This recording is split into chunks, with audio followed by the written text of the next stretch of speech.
नमस्कार साथियों, हिंदी स्टेनो बढ़ोत वाले चैनल में आपका हार्दिक स्वागत है।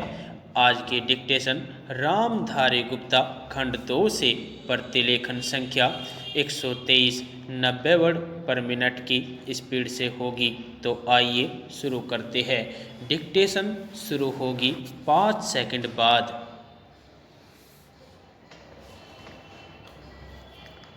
स्टार्ट।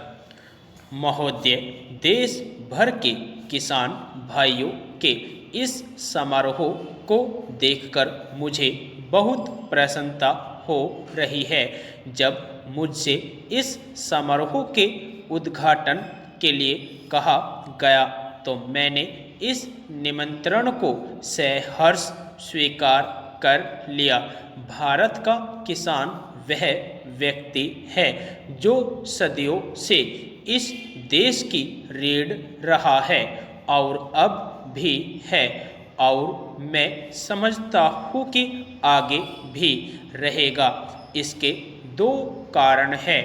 एक तो उत्पादकों की श्रेणी में किसानों का सर्वप्रथम स्थान है, और दूसरे उनकी देश में भारी संख्या है। किसान का काम इतने महत्व का है कि सारे राष्ट्र को उस पर निर्भर करना पड़ता है। मानव की सबसे पहली आवश्यकता उदर पूर्ति के लिए अनाज की उपलब्धि है, और यह कार्य किसान के ही बलबूते का है। इसके बाद कपड़े की आवश्यकता होती है। इसके लिए भी रुई किसान ही पैदा करता है, और यदि वह चाहे तो चरखा चलाकर समय का उपयोग कर सकता है, जो यूं ही नष्ट जाता है। और इस प्रकार कपड़े के लिए सूत भी तैयार कर सकता है। किसानों के कल्याण का अर्थ देश की जनता के एक बहुत बड़े भाग का कल्याण समझना चाहिए। हमारे देहातों की उन्नति और उनका यथोचित विकास वास्तव में बहुत दूर तक किसानों की उन्नति से बढ़कर और कुछ नहीं। यही कारण है कि देहात सुधार के सभी कामों की सफलता का मापदंड किसान की स्थिति को ही समझा जाता है। यह प्रसन्नता की बात है कि इस संगठन में केवल खेतिहर लोग ही सम्मिलित नहीं हैं, बल्कि उन सब संस्थाओं और वर्गों के प्रतिनिधि भी हैं जिनका खेती से संबंध है और जिनका दैनिक जीवन में किसानों से संबंध पड़ता है। हमारे किसान भाइयों का काम कुछ इस प्रकार का है कि अधिकतर उन्हें खेती या उसकी देखभाल के संबंध में गांवों में ही रहना पड़ता है। इसलिए ऐसे अवसर जब उनका संपर्क दूसरे क्षेत्रों में काम करने वाले लोगों से हो सके, उन्हीं के लिए नहीं बल्कि दूसरे लोगों के लिए भी मूल्यवान है।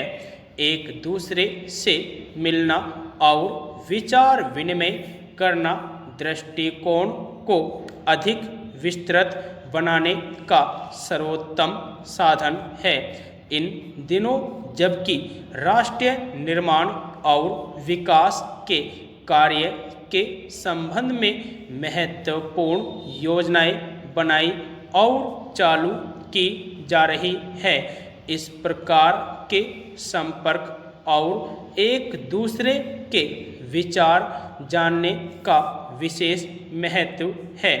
इसलिए मैं इस आयोजन का हृदय से स्वागत करता हूँ और इसके संयोजकों को बधाई देता हूँ। मैं समझता हूँ कि दूसरी बातों के जानने के साथ साथ एक बात ऐसी है जिसका ज्ञान सहज और सुग्राह्य रूप से किसानों तक पहुँचना अत्यंत आवश्यक है। शिक्षित समाज की धारणा यह है कि हमारे देश के किसान रूढ़िवादी है और वे अपनी पुरानी रीति नीति को जल्दी नहीं बदलते, इसलिए उनमें नए विचार अथवा नई प्रक्रियाओं का प्रचार बहुत कठिन होता है। मैं समझता हूँ कि यह एक अत्यंत भ्रामक विचार है। यह सच है। यदि आपको डिक्टेशन अच्छी लगी हो तो हमारे चैनल को सब्सक्राइब करें तथा वीडियो को लाइक व शेयर भी करें। धन्यवाद।